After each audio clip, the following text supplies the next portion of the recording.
Fala pessoal, é uma grande alegria estar junto com vocês. O meu nome é Breno, eu sou dono desse canal, o Império Histórico, e você é muito bem-vindo à nossa aula de geometria aliada à arte.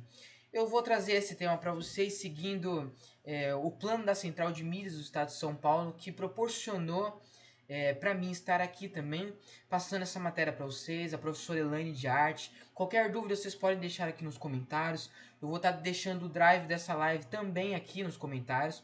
Se vocês quiserem olhar, ler calmamente, que eu não vou ler pedaço por pedaço, eu vou passar por cima aqui com vocês de alguns pontos importantes dessa matéria que alia a matemática com a arte. A gente vai ver de uma forma bem simples, para que não fique chato, e também eu vou tentar não me delongar muito, tá certo? Peço a compreensão de vocês, espero que vocês gostem muito. A gente vai começar falando de como era importante a geometria, como ainda é até hoje a geometria junto aliada à arte.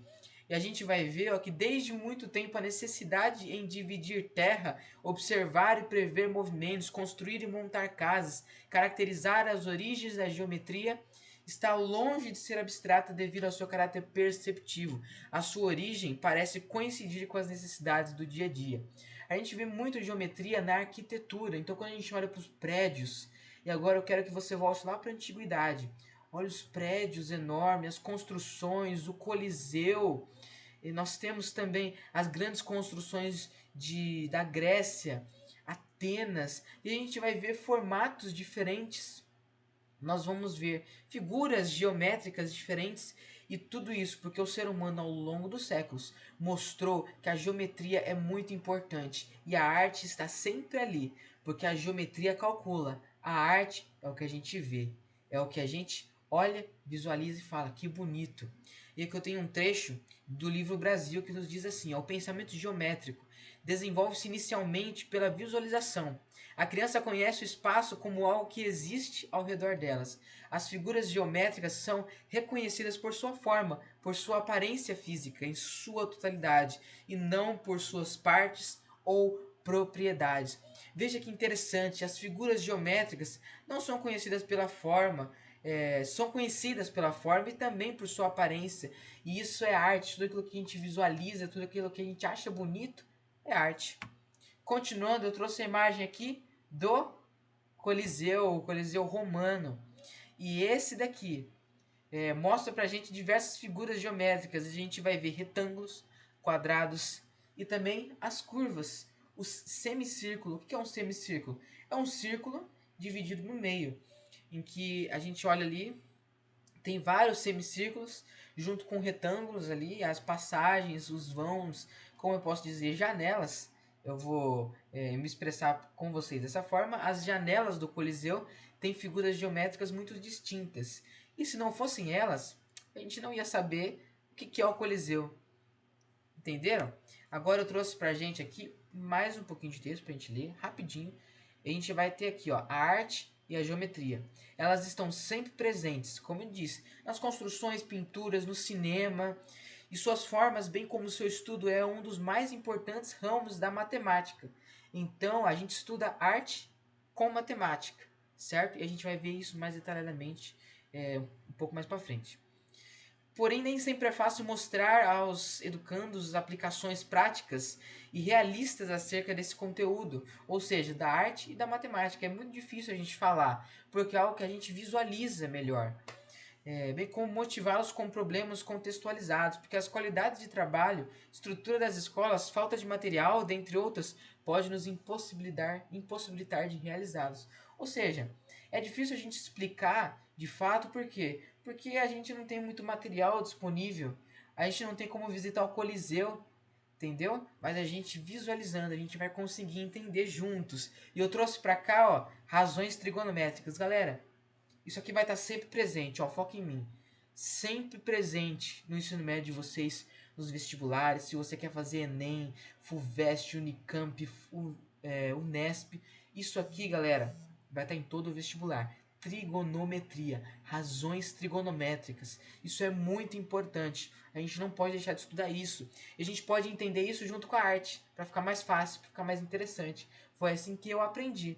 E foi assim que eu utilizei para poder ser aprovado no Enem em quinto lugar na Universidade Estadual do Paraná. E eu utilizei a arte para me ajudar em todas essas matérias que para mim eram muito complicadas. E eu vou estar passando para vocês uma nova forma de vocês visualizarem isso. Aqui a gente tem um triângulo retângulo. O que é um triângulo retângulo? Um triângulo que tem dois lados com a medida menor de 90 graus e um lado que tem uma medida, um ângulo de 90 graus. Então tem um ângulo de 90 graus, triângulo retângulo, certo? Ângulo de 90 graus, triângulo retângulo. E todo triângulo retângulo tem dois catetos e uma hipotenusa. Todo triângulo retângulo, que tem um ângulo de 90 graus, tem dois catetos e uma hipotenusa. Os dois catetos, como a gente vê ali, ó, são paralelos ao ângulo de 90 graus. E o ângulo de 90 graus, ele aponta para a hipotenusa. Lembra disso sempre, galera. Estratégia aqui, ó. Olha aqui, como que eu encontro a hipotenusa? O ângulo de 90 graus está direcionado para elas, entendeu? O ângulo reto aqui, ó, 90 graus, está direcionado para a hipotenusa. Então, sempre assim, catetos paralelos ao ângulo de 90 graus. Hipotenusa, sempre ao contrário do ângulo. E a gente tem aqui, ó, funções e razões trigonométricas. O que é uma razão? Uma coisa sobre a outra. Como eu posso dizer? Uma fração é uma razão. Tudo que é uma razão é uma função, certo? Então, uma coisa sobre a outra é uma razão. Então, a gente tem a razão de seno, cosseno e tangente. Isso é muito importante, gente. Eu não tenho como explicar isso aqui tudo para vocês. Se vocês quiserem saber direitinho como que funciona a função seno, a função cosseno e a função tangente, vocês deixem aqui que eu vou buscar explicar para vocês em uma aula mais completa. Mas gravem essas três funções, só o nome delas, seno, cosseno e tangente. E a gente passa para a tabela de ângulos notáveis. Isso vocês têm que decorar, não tem jeito. Isso aqui, galera, mas eu vou passar para vocês uma musiquinha. A gente está falando de arte, então a gente vai cantar uma musiquinha depois para decorar essa tabela. Mas o que isso tudo tem a ver com arte? Isso aqui tem a ver com a arquitetura. E a arquitetura é arte. Tudo aquilo que a gente observa e é bonito é arte. E quando a gente olha para essa noção, esses ângulos notáveis, é a partir deles que a gente vai entender as diversas medidas dentro de círculos, semicírculos, ângulos, para a gente poder entender a arquitetura. Mas eu vou usar isso alguma vez na minha vida? Sim, você vai usar. Você vai usar para fazer o vestibular, para você entrar na faculdade que você sempre quis, para você cursar o sonho que você sempre quis. Então você precisa saber disso. E se você quiser cursar arquitetura, se você quiser fazer alguma coisa na área de exatas, isso aqui é imprescindível. É o mais básico possível da matemática para vocês saberem, além das 4 operações: somar, diminuir, dividir e multiplicar. Além disso, esse é o mais importante. Então, a gente tem 3 ângulos aqui, ó, no lado esquerdo da tela, aqui, ó, 30 graus, 45 e 60. E nós temos aqui em cima a função seno, cosseno e tangente. Então, cada uma delas tem ali um número sobre o outro, são razões, lembra? E a gente vai ter, ó, sempre 1 e 2 e 3. Os números que tem aqui, 1, 2 e 3, só isso. Agora a gente vai para uma musiquinha, que é assim, ó. Vocês estão vendo aqui, ó, função seno. A gente tem aqui, ó, 1 sobre 2, raiz de 2 sobre 2 e raiz de 3 sobre 2. Na cosseno, raiz de 3 sobre 2, raiz de 2 sobre 2 e 1 sobre 2 meio. A tangente é diferente, a gente vai ver depois. Concentra aqui, ó, seno. Primeiro aqui, ó, 1, 2, 3. Cosseno, 3, 2, 1. Tudo sobre 2. 2 aqui, ó, tudo 2. Entendeu? Tudo é sobre 2. 1, 2, 3. 3, 2, 1 no cosseno, tudo sobre 2. Depois vem a raiz sobre o 3 e sobre o 2. Certo? Depois vem a raiz sobre o 3 e sobre o 2. Agora a tangente, ela já é diferente. Veja só você. Raiz de 3 sobre 3, 1 raiz de 3. Como que é a musiquinha? Ó, vou cantar junto com vocês. 1, 2, 3, 3, 2, 1, tudo sobre 2. E depois vem a raiz sobre o 3 e o 2. A tangente é diferente, veja só você. Raiz de 3 sobre 3, 1 raiz de 3. Certo? Mais rápido então. 1, 2, 3, 3, 2, 1. tudo sobre 2, e depois vem a raiz sobre o 3 e o 2. A tangente é diferente, veja só você. Raiz de 3 sobre 3, raiz de 3. Musiquinha pra vocês decorarem? Fechou. Ouve de novo, procura na internet que vocês vão achar. Importantíssimo isso, galera. E por último, a gente tem aqui, ó, o ciclo trigonométrico. Depois que a gente entende as funções seno, cosseno e tangente, os ângulos 30, 45 e 90, que são os mais importantes, a gente entra no ciclo trigonométrico. Isso aqui é muito tenso, entendeu, galera? Eu posso explicar para vocês numa outra aula, mas fique aqui, isso é importantíssimo. Ciclo trigonométrico. A gente tem aqui, ó, quando a gente olha nesse primeiro, eu vou explicar para vocês depois, o primeiro quadrante, segundo quadrante, terceiro e quarto. No primeiro quadrante, que é esse aqui onde está o meu mouse, certo? Esse primeiro onde está o meu mouse. Aí a gente tem aqui, ó, o ângulo de 30, o ângulo de 45 e o ângulo de o ângulo de 30, de 45 e o ângulo de 90 graus, certo? Aqueles que a gente aprendeu nas razões trigonométricas. Cada um deles é medido por radianos, certo? Então o radiano é esse π aqui, ó, π sobre alguma coisa.